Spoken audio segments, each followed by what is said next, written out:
Hello and welcome to the first of 6 JobsWorth Reshare episodes we're going to be putting out there. I tend to script these introductions usually, but I think as we revisit some of the most listened to episodes, you're just going to have to put up with my waffle, so apologies in advance. First conversation we're going to revisit is an episode I recorded with my brother, Luke Adam Hawker, back in 2023.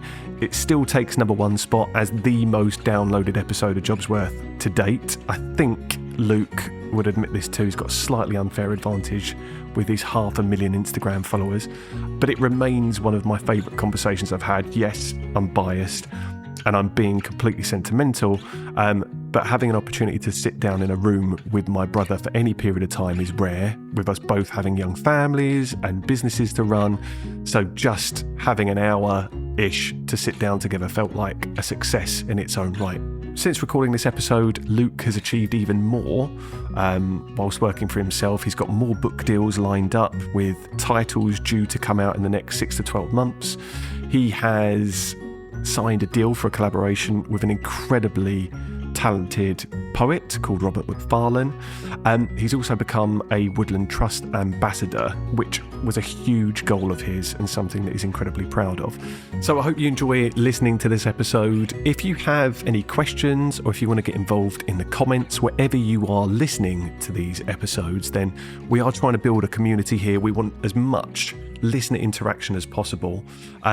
So get involved and let us know what you're thinking. JobsWorth, Season 1, Episode 12, Pens, Paper and Purpose.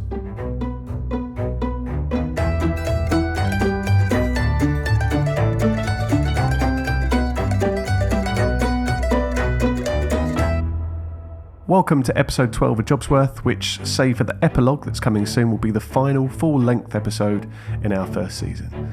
As JobsWorth kicked off with one of the biggest inspirations in my life, it felt right that it should close with the other one. Artist, Sunday Times best-selling author, and my little brother, Luke Adam Hawker.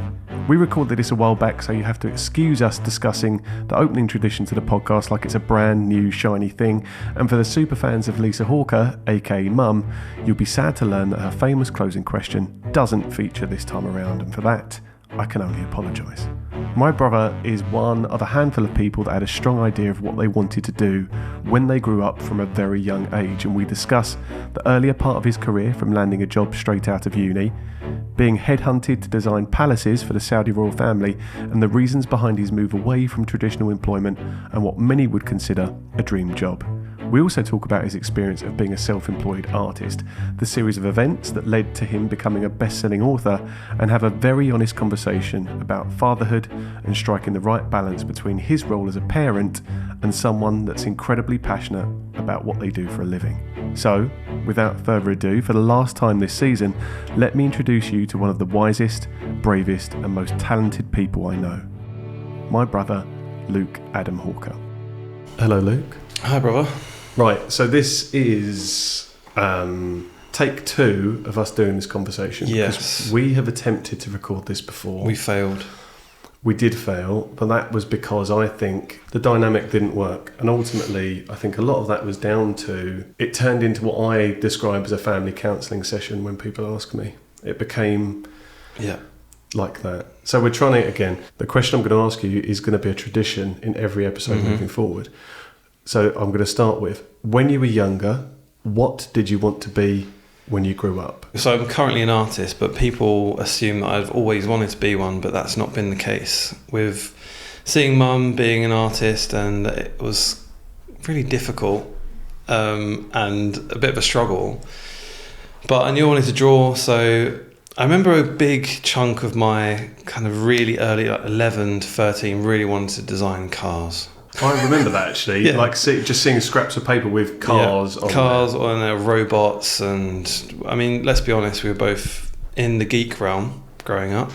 Okay. Which I'm quite proud of. Yeah, I'm unashamedly so. Yeah, and so Robot Wars was a thing.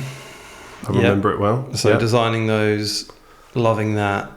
So a designer, but I wanted to draw for a living. I always kind of had that guiding force. Guiding force? I don't want to say guiding light. But that direction. So really, even though you claim that is not knowing what you wanted to be from a young age, having an eye that you wanted to even be in design is quite so not similar. knowing It's what I not wanted to worlds be, apart. not knowing what I wanted to be, but knowing what I wanted to do. Okay. Loosely enough. Because you started fairly early, didn't you? Like now you're an artist, and you started that path fairly early. I mean, you always had a talent when we were growing up, but when you started that for education, so I guess through GCSE when it kind of started, but you don't have too much selection of the classes you want to do. But then college, what did you do at college? Oh, graphic design, design technology, fine art, Exactly. physics. So yeah, and then you went on to do a Foundation art, then interior architecture and design. Okay, so you are someone that I would describe as having quite ingrained in you this feeling that you had a vision of what you wanted to do, or at least talents that you had, and that how you could make that a career or a living or make money from that. Yeah, and also knowing, I think, my weaknesses, if I'm honest. So I was good at one set of skills that was quite specific, and not so good at the other ones. So in a way, sometimes it's your limitations that can lead you to your strengths, I think. Yeah, I can understand that. So when you talk about your limitations, what you mean is maybe more of what would be broadly or societally classified as academic subjects. Yeah, and exams. Exams, yeah. Okay. Yeah, and that's most of academia really, is kind of sitting you in a room and being like, perform, which is just not what I did very well. I mean, you've gone on to show that you have got academic chops though, haven't you? Both. I think growing up, it was maybe, if I can be so bold as to say this, I was kind of leading the way in terms of academic. Yeah, that was your thing. That was my thing. And then as we got older, you started not only to just like nip at my heels, but then not that it was a competition. I didn't think so. I didn't think so either. It's fine. And but yeah, you were nipping at my heels, and then all of a sudden, I think you far surpassed in a specific knowledge range, because I obsess and went specific from that early age, whereas you were always broader, always had, I think, more of a natural ability to think in terms of writing. Yeah, maybe that. Putting it down in words, whereas I was never really that strong at doing so. So yeah. Okay, that was a good answer to the question what you wanted to be. I learned a lot there about both of us. Yeah, it's quite insightful though. So Luke is my brother. He is also a Sunday Times best-selling author and a freelance artist. So Luke was one of the main reasons I started Global Tech Collective. Him and my mum, just seeing them, I think, take the path to working for themselves and moving away from the standard or stereotypical forms of employment that were open to me, really. So I have a lot to thank him for, and I don't think he's quite aware of how inspiring he is, but we'll tap into that now. I'm going to make him uncomfortable by just keep giving him compliments. Please don't. But maybe start, Luke, then, by talking to us a little bit about your journey in employment, first of all. So you do, quick timeline, go back to I'll be your quick education. as I can. Yeah, education first. So start from education up to your first job out of university. So from uni. So I studied interior architecture and design. Where did you study that? Nottingham Trent University. And then part of the course, and the reason I chose it was, so in the third year I spent working in London. So it's a sandwich year course, so that was like really appealing that they would just send us out into the industry and we'd live and work in London for a year, and that was the best year of education, just getting out there, as most people will probably find the real world is. And then when I graduated, I worked for a branding agency, so doing like interiors but linked to brands. Then I went to more of an architectural firm and did architectural projects, small scale architectural projects. And then I was headhunted for more of an interiors role, but like a concept designer role. So where they saw what happened was I was getting drawn into this CAD, working on computers, not where I wanted to be. And people saw from my portfolio my drawing ability and then hired me specifically for that reason.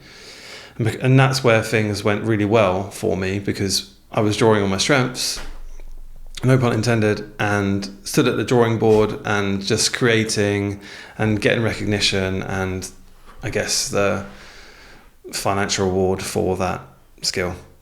It was really good. And then alongside that, I was drawing for my own satisfaction and just going out into London and drawing to kind of connect with it. Eventually I built up this body of work where I thought, okay, I'm going to give it a go and try and sell some at exhibitions and markets.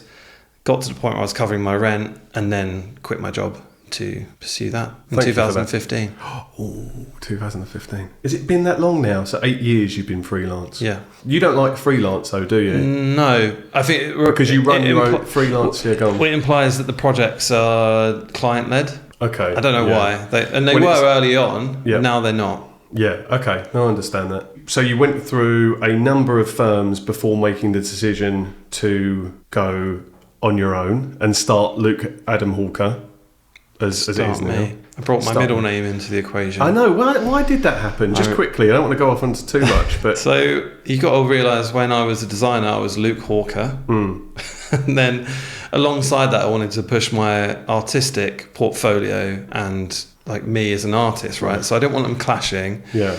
So I brought in my middle name. Yeah. That also made me more unique when it comes to searching. Right.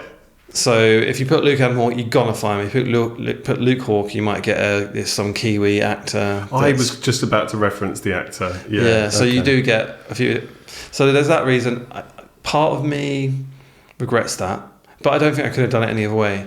It is your name as well. Like just to confirm, Adam is your middle name. Yeah, but it's clearly the stronger name because I'd say about 30% or more emails start with "Hi Adam." My email is luke@lukeadamhawker. Hi Adam. That to me is just laziness. And in person, it's not. It's something going on because a big chunk of people do it. It's a good name. So you got to the point, you made this decision to, I call it jump or leap into working for yourself. But take us through a bit about the journey that took you to even thinking this could be a potential option for you, and how much of that do you think was influenced by our main role model, which was Mum working for herself as well? Yeah, so she's obviously played a big role, but I'd say the inspiration from Mum was more impacting at a younger age rather than when I took that decision. It wasn't a case of looking at what Mum was doing and thinking, I can.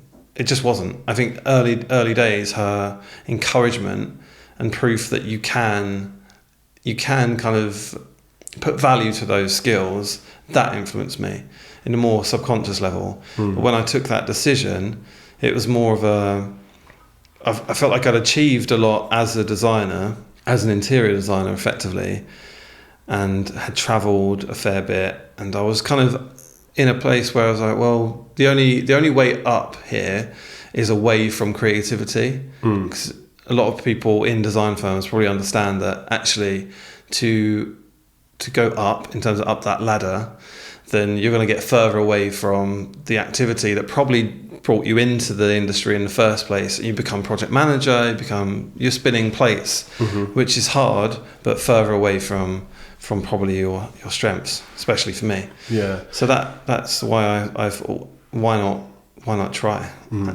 I think as well what you described there is getting sucked into that kind of ladder of progression is a situation a lot of people find themselves in within any industry, not necessarily creative, but sometimes the tools that you use to get you the kind of recognition that gives you those opportunities to progress, what they tend to mean, progression opportunities, is usually people management. Yeah, always. Because then you've got more control of a bigger part of the company.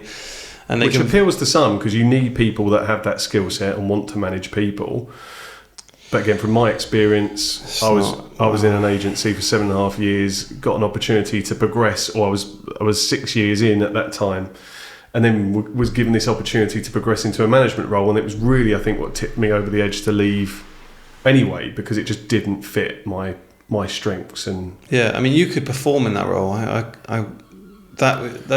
could not have done it.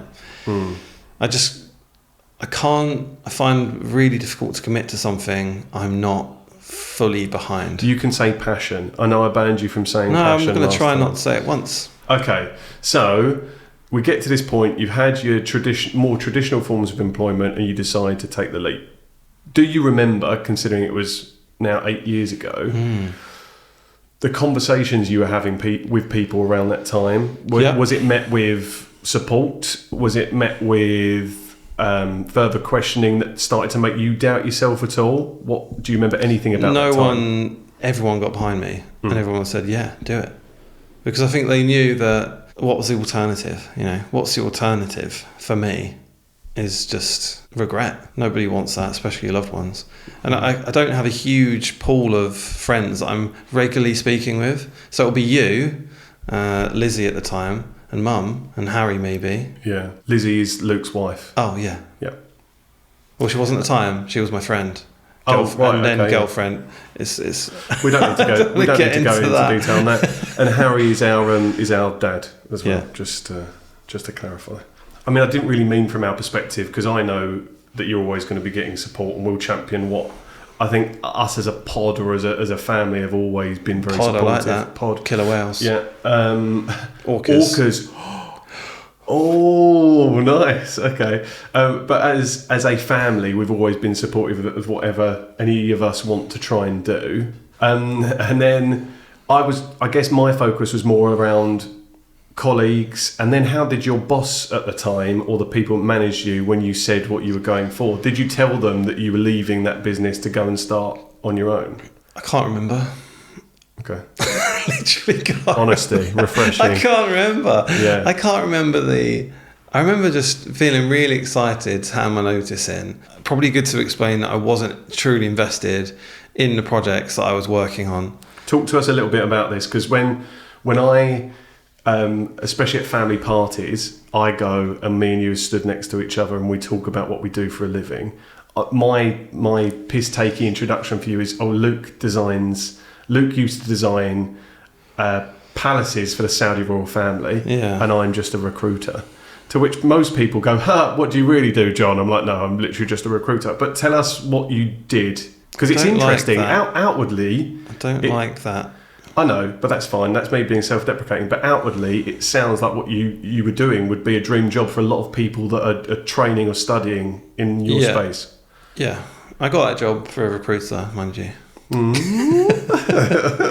And so basically I was working for the Saudi royal family, and it's not actually something I'm proud of saying at all. Okay. It was really fun, no budget, brilliant, memorable stories, travel experiences.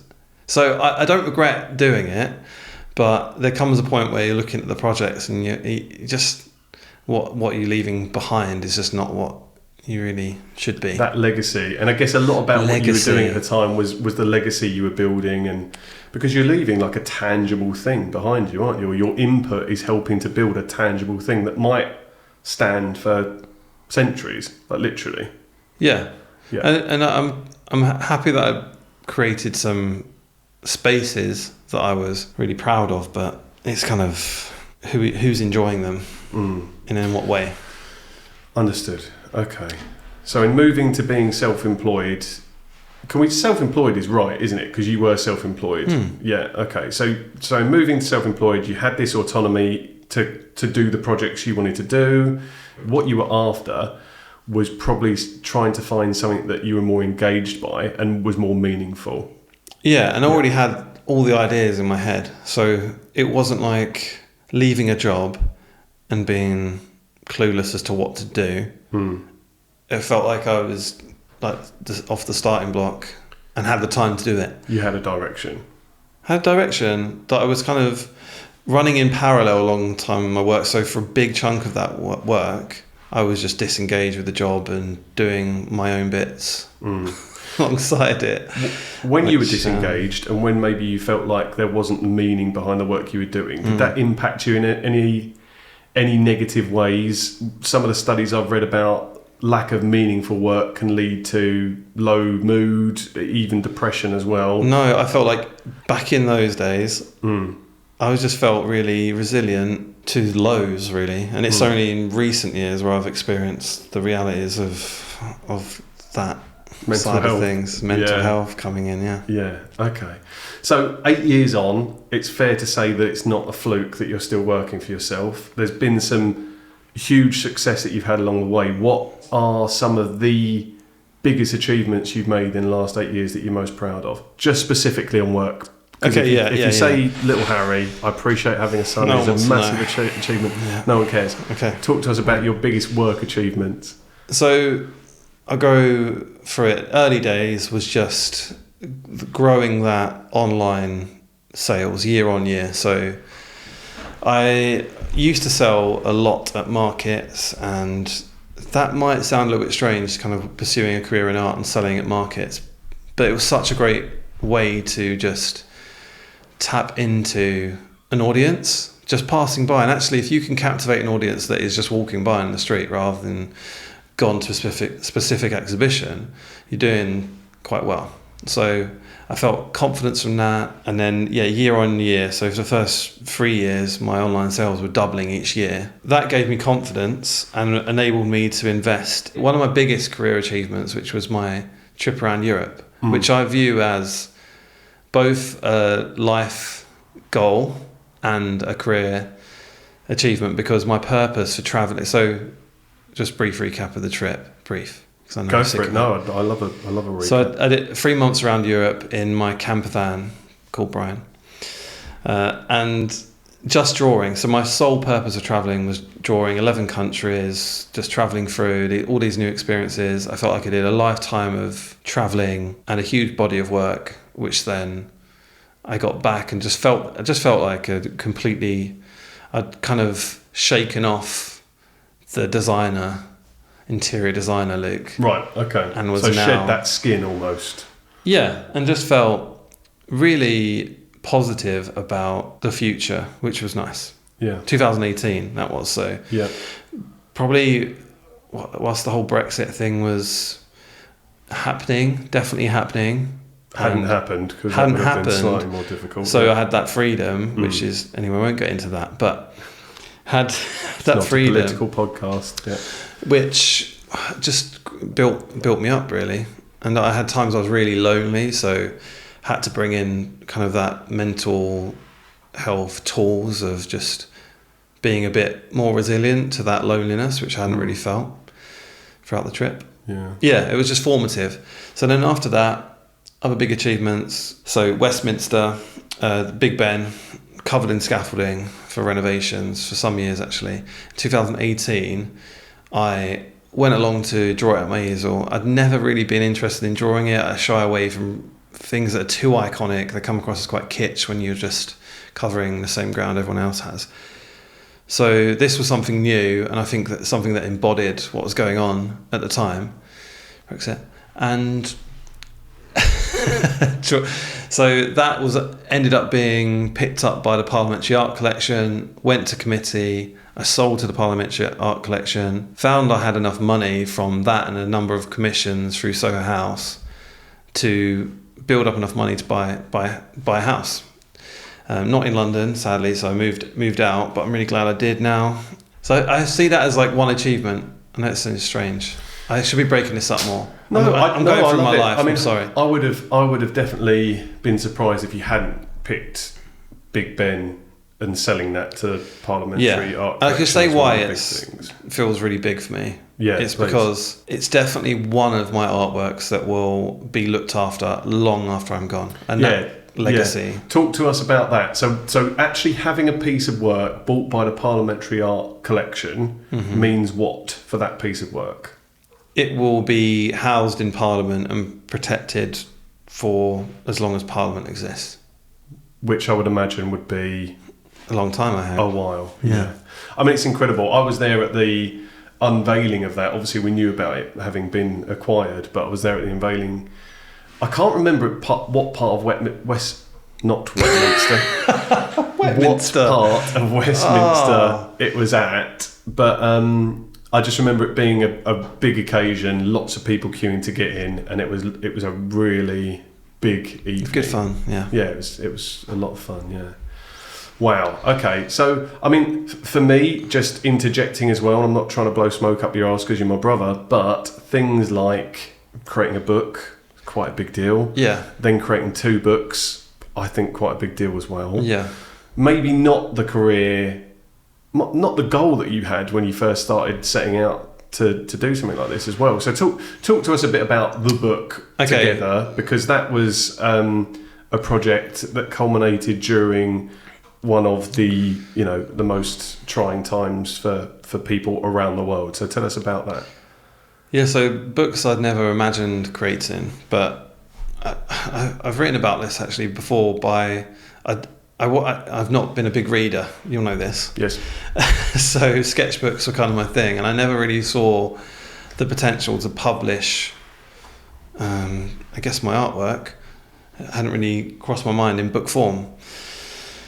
And then we came up with the idea, we being me and you, to come up with a project that was inspired. So you write poetry. Maybe people don't know that, but you do. It's amazing. Thank you very much. So we came up with the idea that we'd make a book, or a body of work at least, where I would draw an image that was kind of based on my imagination, really, and then John would write a poem about the image, inspired by the image.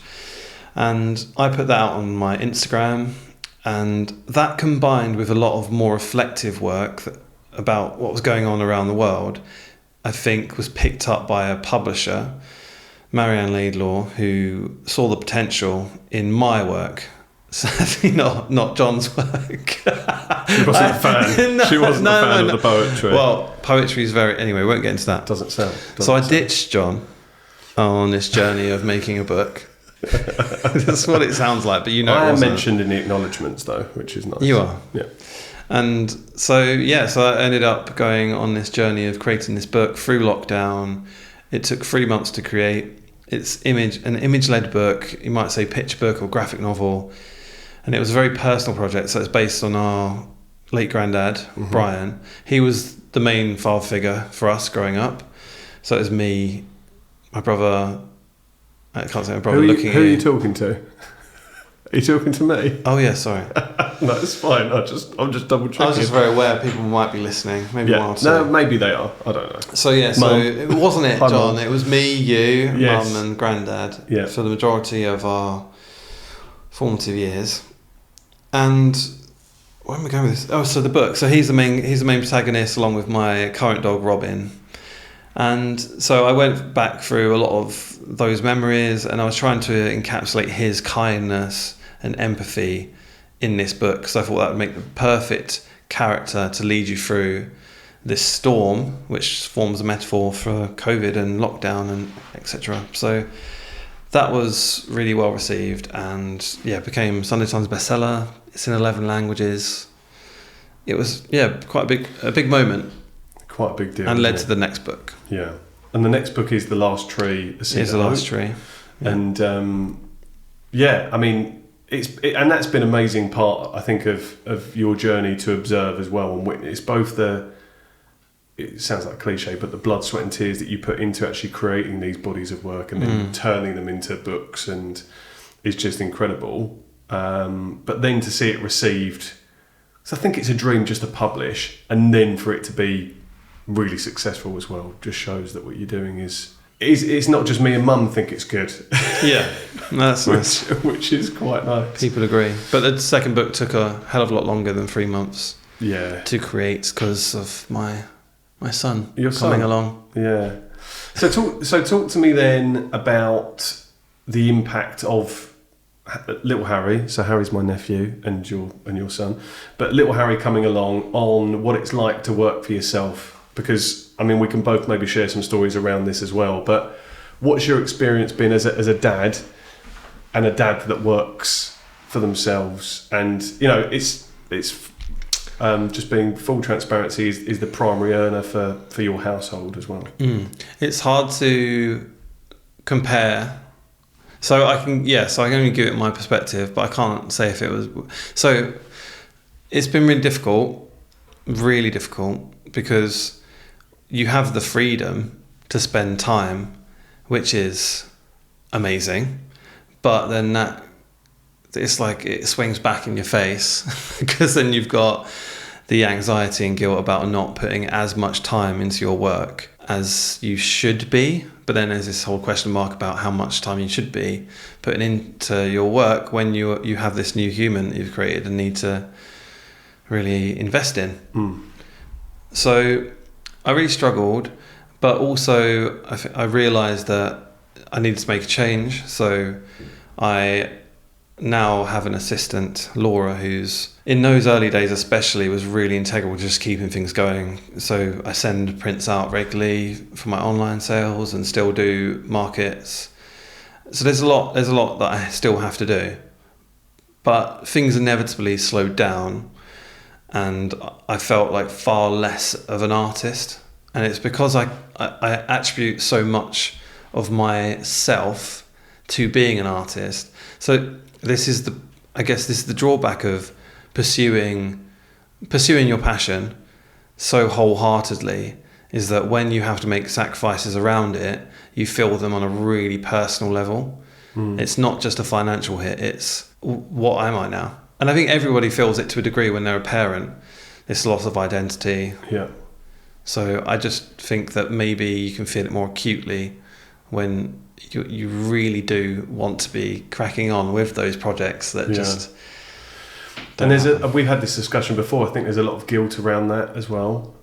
Oh. The guilt that comes from wanting to invest time in something you genuinely care about. Two things you genuinely care about, but one being this thing that was built before your babies come along, and that ultimately supports and enables you to have the lifestyle you have and your family have, and also this human being that you were fortunate enough to have a conscious decision about wanting to bring into the world, and how much of your time you want to invest in that. And for me, what I find really difficult is at times when I'm in the office, I will sit here thinking I should be at home with the kids, and there are times when I'm at home with the kids when I should be thinking I should be really at work. And you're nowhere. And I'm nowhere. You're stuck in this kind of purgatory, basically, Guilt purgatory. where both sides of your head are just beating yourself with a stick. So it's quite a brutal mindset to get in. So do you think that, because neither of us have experienced fatherhood through employment, traditional employment, having a boss, do you think that the challenges are greater? I mean, it's hard to know. We need someone else really that has gone through it.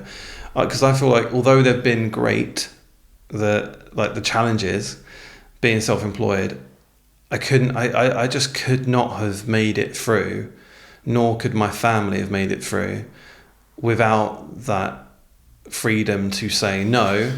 Maybe nothing's going to be getting done at all for the next 2-3 weeks because I need to be there. And I know it's part because my son has had extra needs along the way, but I just can't fathom it. And I feel for people in that position, because they might be listening to us thinking, oh, that's the guilt issue.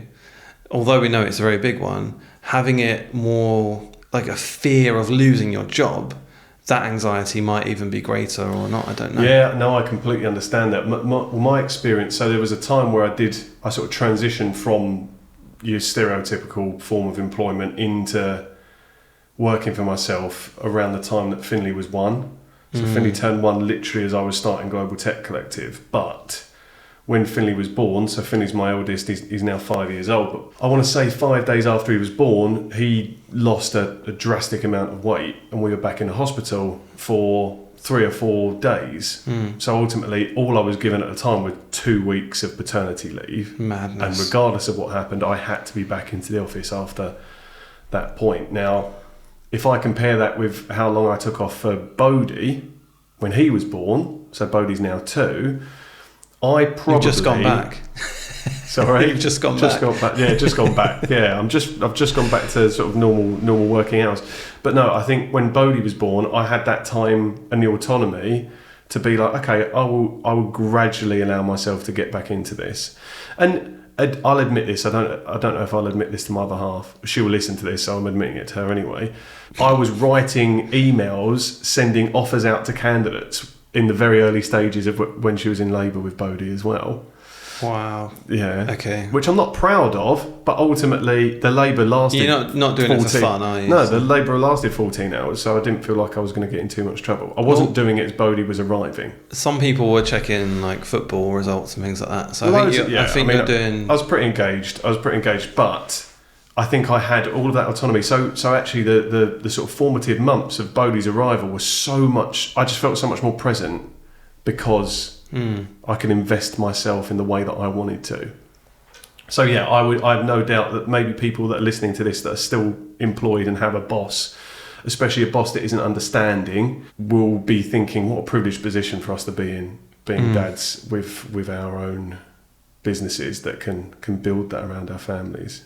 Yeah, and I'm grateful for that. So it's not like I am. Yeah. Yeah, I think if I zoom out far enough, then you look back, you think, what are the alternatives? Yes, it's been really hard, but step back, what are the alternatives? Well, this is the other thing as well when we talk about work-life balance, and I think for a lot of people that work for themselves, you'll hear, I wouldn't say horror stories, but you'll hear really negative stories of people that just don't have a work-life balance.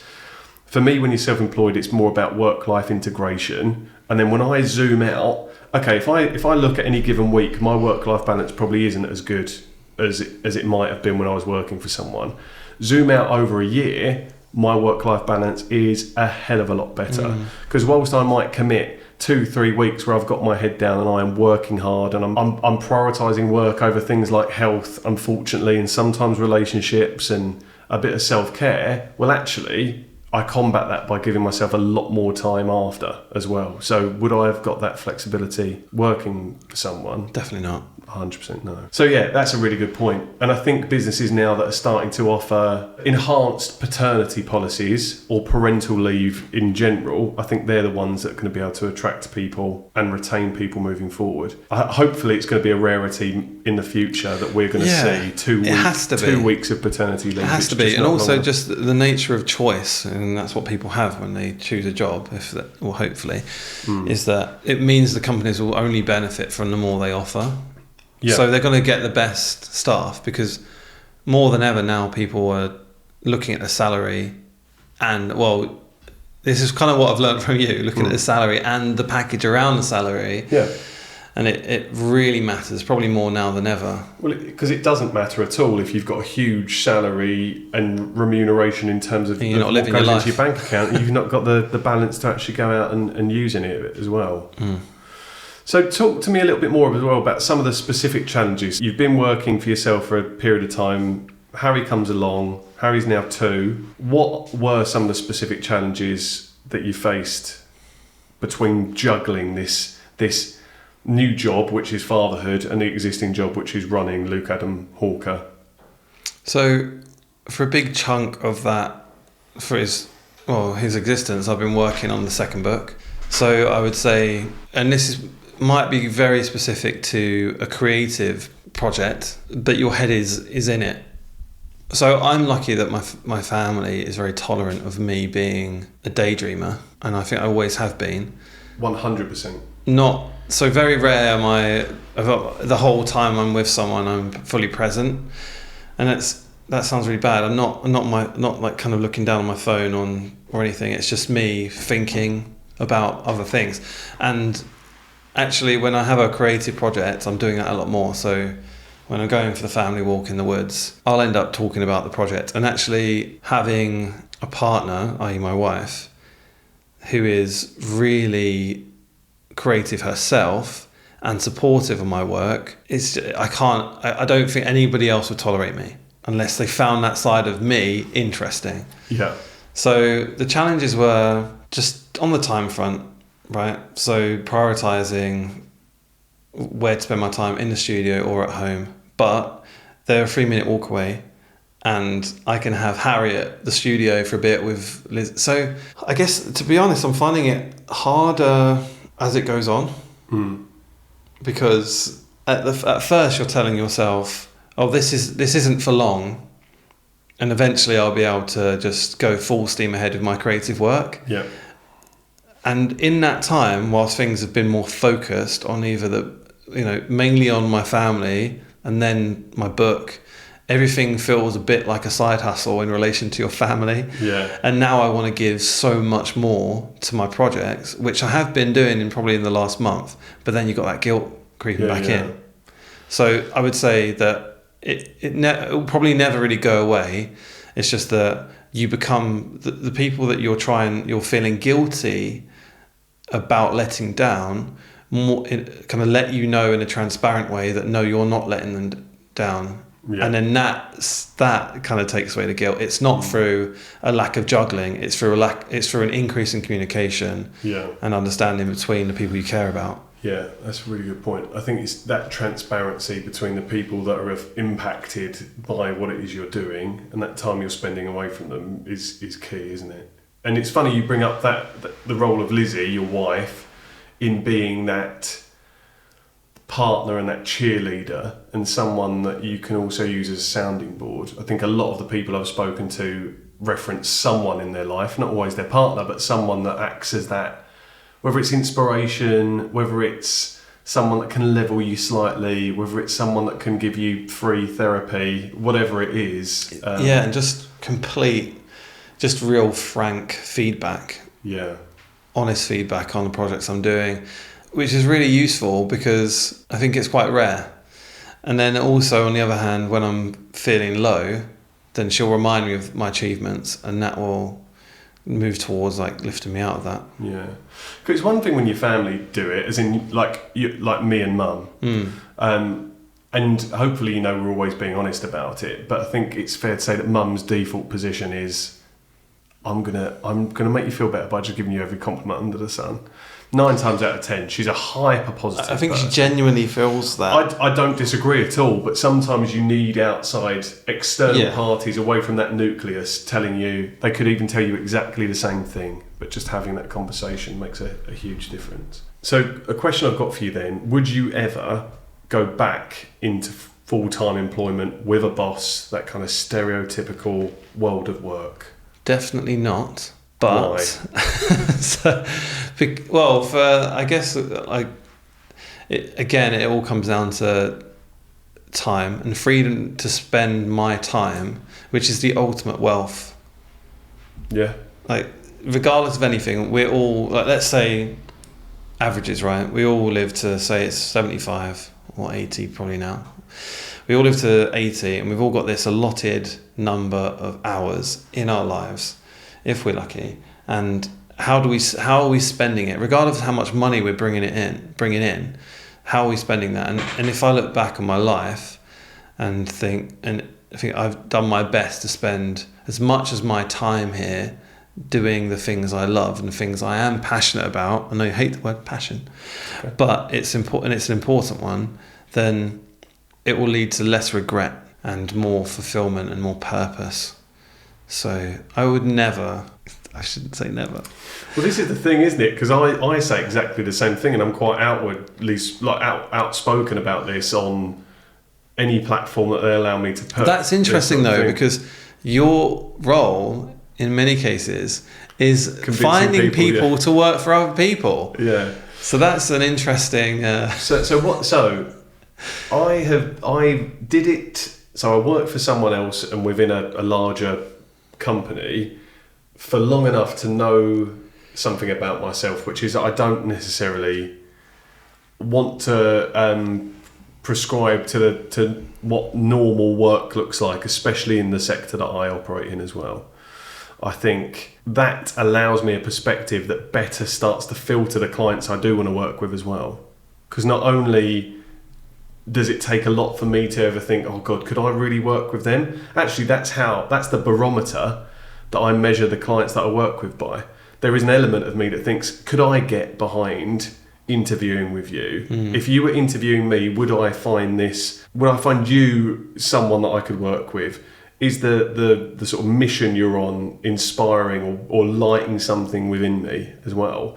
And I actually think I've used my experience to build stronger relationships with the people that I go on to place as well, for that exact reason, because I know what it would take for me to go and work for someone again. Yeah, and I guess hell freezing over. And I guess that.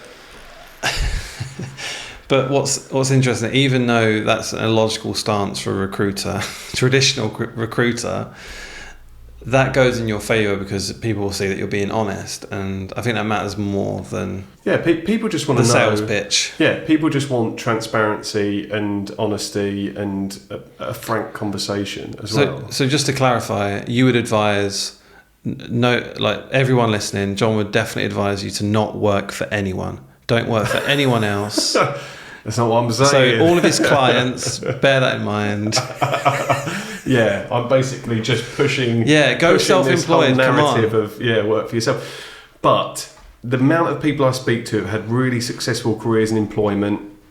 Maybe that's been interspersed with interim or contract engagements where they're essentially working for themselves anyway. Anyone that calls me and says, John, I'm thinking about working for myself, I will always say, do it. I will always say do it. For one of the reasons you gave, which is, do you want to regret not having done it or looking back on your life and thinking, I gave it a go? Because I know from my experience, I spent 7.5 years in recruitment and I was unhappy. Not just unhappy in the organisation, I didn't like what I was doing for a living. Within 2 or 3 months, bearing in mind that in another 3 months' time after I kicked Global Tech Collective off, there was a pandemic, I would still say during the pandemic, I was still happier than I've ever been in employment, working for myself. So I would always bang the drum to say people should do what they want to do and follow their, I'm doing air quotes here, passion, because why have you brutalised the word passion so much? I haven't brutalised it. I just think it's such a cliche, and I think so many people are driven. I disagree. That's let what it be it's all noted. about.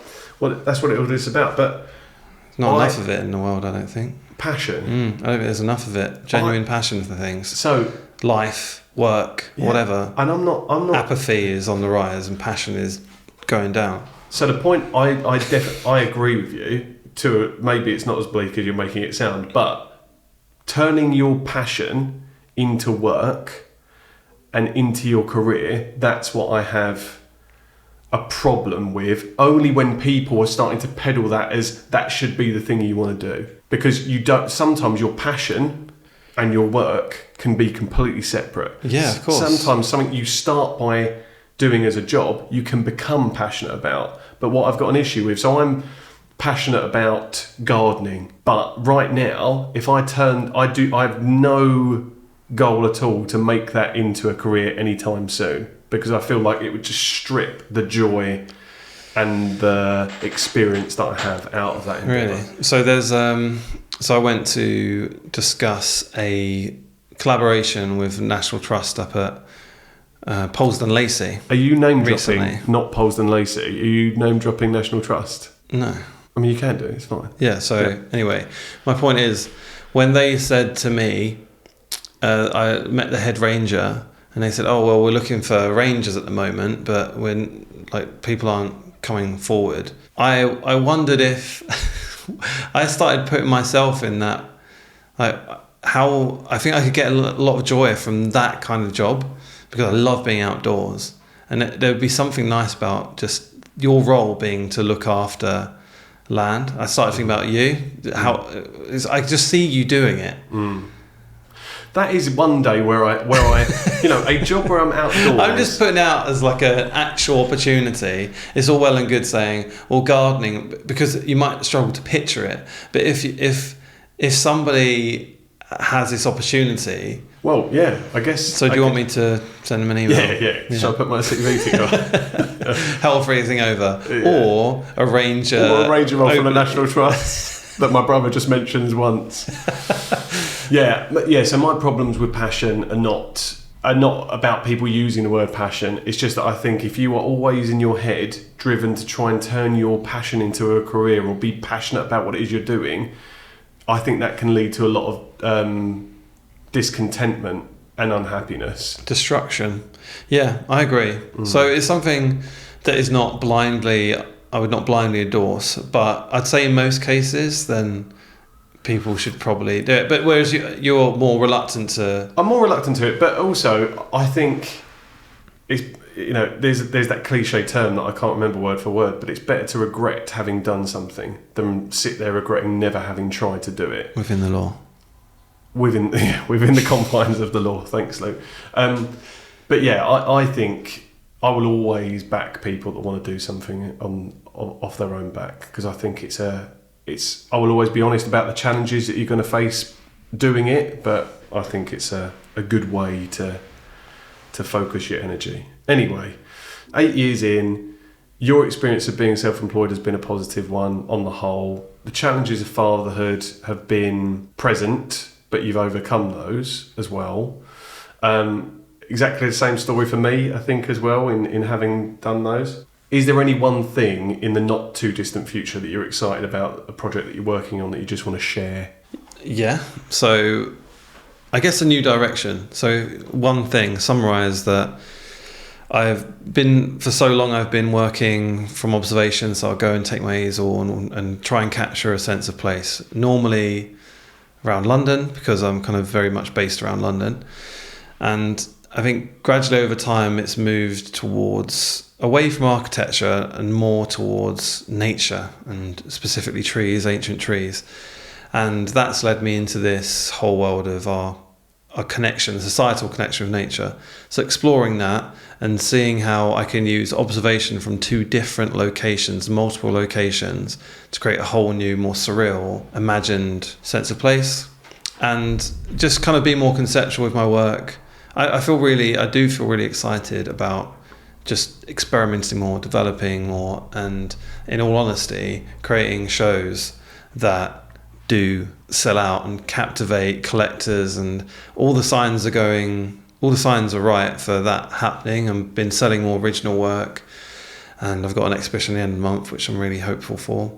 So yeah, just I guess the direction is what I'm about, and just going back to my career as a designer and not feeling fulfilled in terms of legacy. I'm moving closer and closer to where I feel really content, not pride, but just content with what I'm creating, leaving behind messages behind my work, and the people I'm working with, the collaborations that I've kind of got lined up that I think are all in line with my ethos, which has kind of developed and is now something I'm quite proud of. It has been amazing to see that journey as well of that style, and also your commitment to where you want to go, and having that strength of mind to really get behind that direction that you're pressing in as well. And I feel like your focus, your goal has always been quite clear to you, and there's very little that can throw you off that course. And things will obviously get in the way, and there'll be speed bumps. But ultimately, I've always seen in you, from even in your, I'd say as early as your sort of late teens, early 20s, you had an idea of either what you wanted to do for a living, and then as your time working for yourself continued, had a really good idea of where it is you wanted to go in terms of the body of work you wanted to create as well. So it's been really lovely to see that start to come to fruition. Thanks, brother. Thank you. That's it. I think we can finish. Cool. Yeah. All right. That's good. Thanks for listening to JobsWorth. If you enjoyed this episode, please feel free to like and subscribe. You can stay connected by following me on LinkedIn for more insights on the world of work, behind the scenes content, and updates on upcoming episodes. We're already thinking about guests for season 2, so if there is a particular topic you'd like us to discuss, then please send in your suggestions to hello@jobsworth.com.